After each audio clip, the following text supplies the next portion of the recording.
నమస్తే. మనం కర్కాటక రాశి వారికి మే మే రా మే మంత్ యొక్క ఫలితాలు గనుక చూసుకుంటే, మనకి మే మంత్ యొక్క విశిష్టత ఫస్ట్ తెలుసుకుందాము. ఇది మనకి వైశాఖ మాసం చతుర్దశి రోజు నుంచి ప్రారంభమవుతుంది. వైశాఖ మాసం మనకి విష్ణుమూర్తికి అత్యంత ప్రీతికరమైన మాసం. ఈ మాసములో మంచినీటిని గనక దానం చేస్తే మనకి విష్ణులోకం ప్రాప్తిస్తుంది అని జెప్పేసి శాస్త్రాలు చెప్తూ ఉన్నాయి. ఉదక దానం మహాదానం, ఉదకం నారాయణీయం అని మనకు చెప్తూ ఉంటారనమాట. అంటే మనం మంచినీళ్ళు గనుక దానం చేస్తూ ఉంటే ఈ పక్షులకు గానీ, జంతువులకు గానీ, మనుషులకు గానీ ఆటి యొక్క ఎంతో పుణ్యం. ఇది ఒక ఈజియెస్ట్ బెస్ట్ రెమెడీ మనం ఉన్నతంగా ఎదగటానికి అని మనం చెప్పుకోవాలి.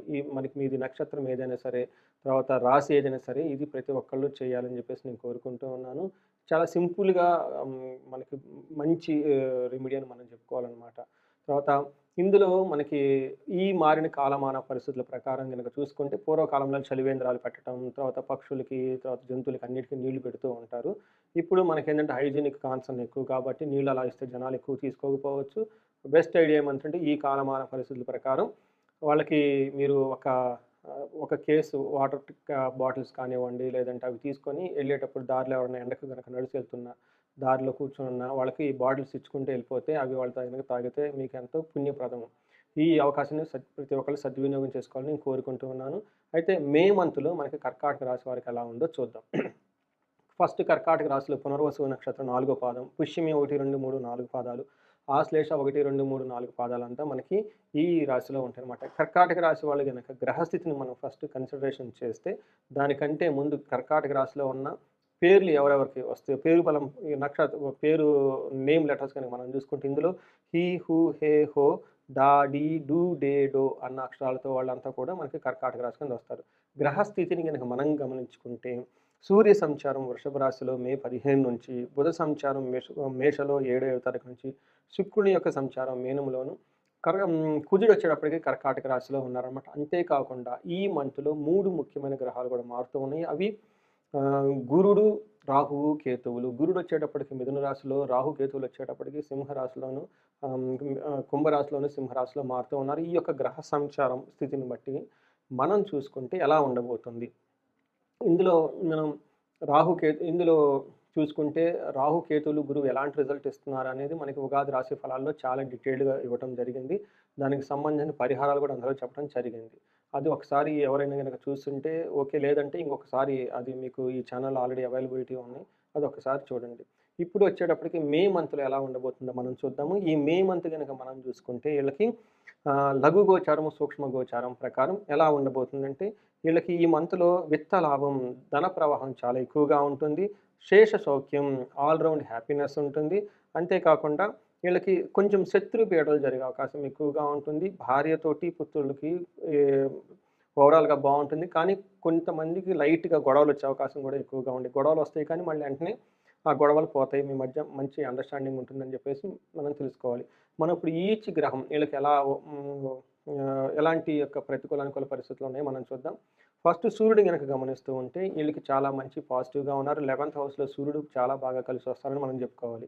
ఏ ప్రకారంగా అంటే మనకి సంస్కృతంలో మహర్షులు ఏం చెప్తారంటే, అర్ధచ్చ స్వకులాచారః గృహే నిత్యోత్సవం శుభం నిత్యమాధుర్య భుక్తిచ్చ లాభే చేకాదశ రవో అని మనకి చెప్తూ ఉంటారు. ఈ ప్రకారం ఏందంటే అర్ధచ్చ వీళ్ళకి ధనం ప్రకారం చాలా బాగుంటుంది.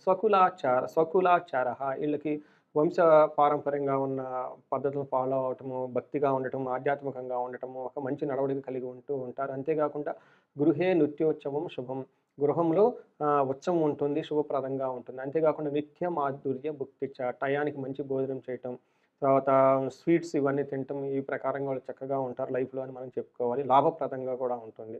అంతేకాకుండా వీళ్ళకి ఫిఫ్త్ యాస్పెక్ట్ ఉండటం వల్ల పెద్ద పెద్ద ప్లాన్‌లు చేయాలి అనుకున్న వాళ్ళకి ఇది సరైన సమయం కాదు. కొంచెం హైయర్ లెవెల్ స్ట్రాటజీస్ ఏమైనా ఫ్రేమ్ చేసుకునే వాళ్ళకి కొంచెం కన్‌ఫ్యూజన్స్ వచ్చే అవకాశం ఎక్కువగా ఉంటుంది. అయితే కుజుడు వీళ్ళకి ఫస్ట్ హౌస్‌లో ఉండి కొంచెం ఇబ్బంది పడే పరిస్థితులు ఎక్కువగా ఉన్నారు. ఇది కొంచెం గమనించుకోవాలి.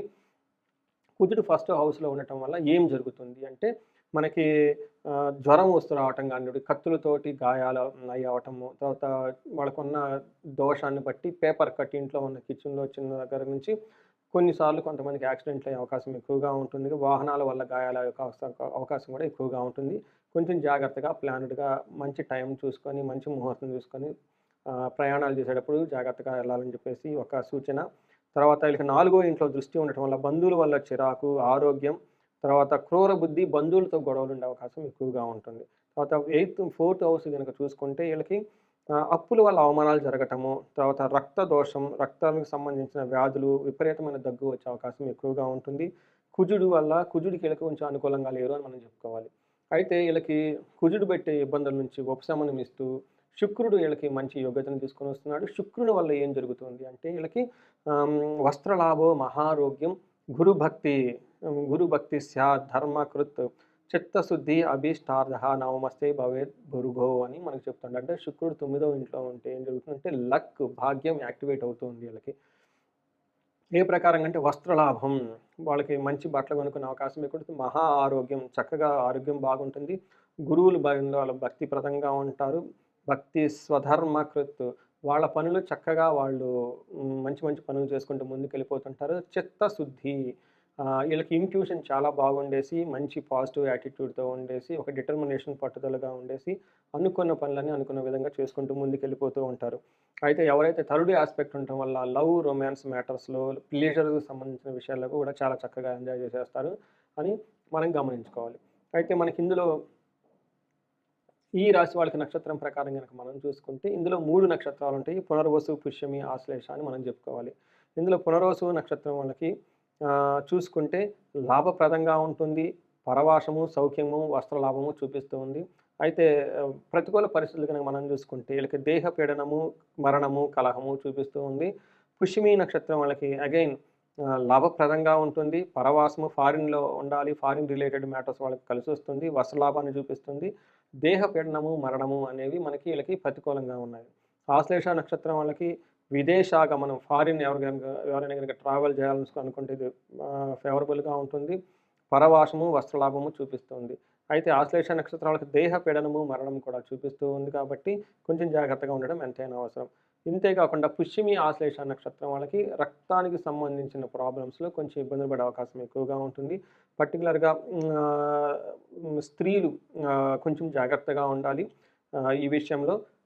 మిగతా వాళ్ళకి కొంచెం అనుకూలంగా ఉందని మనం చెప్పుకోవాలనమాట.